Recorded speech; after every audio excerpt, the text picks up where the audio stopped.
ৰাজ্যজুৰি অব্যাহত থকা বান পৰিস্থিতিৰ মাজতেই দক্ষিণ কামৰূপৰ কুকুৰমাৰাত অনুষ্ঠিত হয় এক বিনামূলীয়া চিকিৎসা শিবিৰ। আন্তঃৰাষ্ট্ৰীয় কৰ্কট ৰোগ বিশেষজ্ঞ ডাক্তৰ বিকুল দাসৰ নেতৃত্বত আৰু কবিকৃষ্ণ চিকিৎসা সত্ৰ দক্ষিণ কামৰূপ শাখাৰ সহযোগত আয়োজন কৰা এই শিবিৰত কৰ্কট ৰোগৰ সজাগতাৰ লগতে বিভিন্ন ৰোগৰ চিকিৎসা সেৱা আগবঢ়োৱা হয়। সমগ্ৰ ৰাজ্যত বানৰ বিভীষিকাই জনজীৱন ব্যাহত কৰি থকাৰ সময়তেই পলাশবাৰী সমষ্টিৰ অন্তৰ্গত 580 নং কুকুৰমাৰা প্ৰাথমিক বিদ্যালয়ত অনুষ্ঠিত হয় এই বিনামূলীয়া চিকিৎসা শিবিৰ। শিবিৰত প্ৰায় 2 শতাধিক লোকে স্বাস্থ্য পৰীক্ষা আৰু চিকিৎসা সেৱা লাভ কৰে। ইয়াৰ লগতে কৰ্কট ৰোগৰ প্ৰাৰম্ভিক লক্ষণ, সজাগতা আৰু সময়মতে চিকিৎসাৰ গুৰুত্ব সন্দৰ্ভতো উপস্থিত লোকসকলক সচেতন কৰা হয়।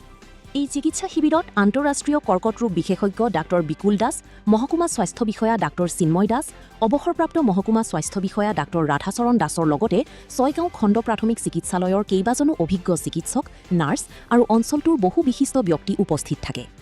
বান পৰিস্থিতিৰ মাজতো এনে মানৱ সেৱামূলক পদক্ষেপে স্থানীয় ৰাইজৰ মাজত যথেষ্ট সঁহাৰি লাভ কৰে। দুৰ্যোগৰ সময়ত স্বাস্থ্যসেৱা মানুহৰ দুৱাৰমুখলৈ লৈ যোৱাৰ এই প্ৰচেষ্টাক স্থানীয় লোকে আদৰণি জনাইছে। আগন্তুক সময়তো এনে জনহিতকৰ কাৰ্যসূচী অব্যাহত থাকিব বুলি আয়োজকসকলে আশা প্ৰকাশ কৰিছে। আপুনি চাই আছে এনি অসম লাইভ। অধিক আপডেটৰ বাবে চাই থাকিব এনি অসম লাইভ। ধন্যবাদ। সমগ্ৰ অসমতে যে বানপানী হৈছে চেষ্টা কৰিছোঁ। আমাৰ ষ্টুডেণ্ট পাৰ্থিৱ দত্ত আছে, লগতে অভিজিত কুমাৰ আছে শিৱসাগৰৰ। ইয়াতে কুকুৰমাৰাত যে আমি আহিছোঁ কৰ্কট ৰোগৰ শিবিৰ, এতিয়া মই যিটো কৰ্কট ৰোগৰ বিশেষজ্ঞ হয় প্ৰকাশটো হ'ল কৰ্কট ৰোগীৰ লগত। আৰু কুকুৰমাৰাত আমি এটা প্ৰথম অহা নাই, প্ৰথম আহিছিলোঁ 2008 চনত, তাৰপিছত 2013 চনত, আৰু তেতিয়াৰ পৰা আমি 2010 চনত আহিছিলোঁ। তেতিয়াৰ পৰা কুকুৰমাৰা অঞ্চল, পলাশবাৰী, লগতে বকো অঞ্চলৰ পৰা, ৰংজুলিৰ পৰা বহুত ৰোগী আমাৰ যায় শুৱালকুছিলৈ। লগতে মই টেলিমেডিচিনৰ জৰিয়তে চিকিৎসা কৰি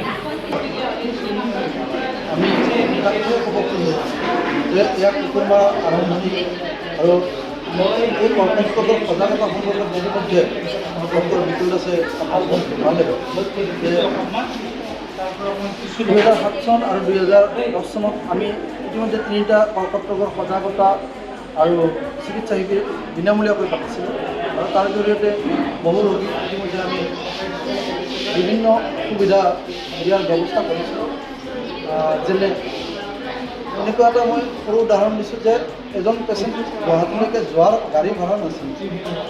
তৎকালীনভাৱে ডক্টৰ বিকুল দাসে তেওঁ গাড়ী এখন ভাড়া কৰি দিব কাৰণে পইচা প্ৰদান কৰিছিল। ইয়াৰ কেঞ্চেল আছিল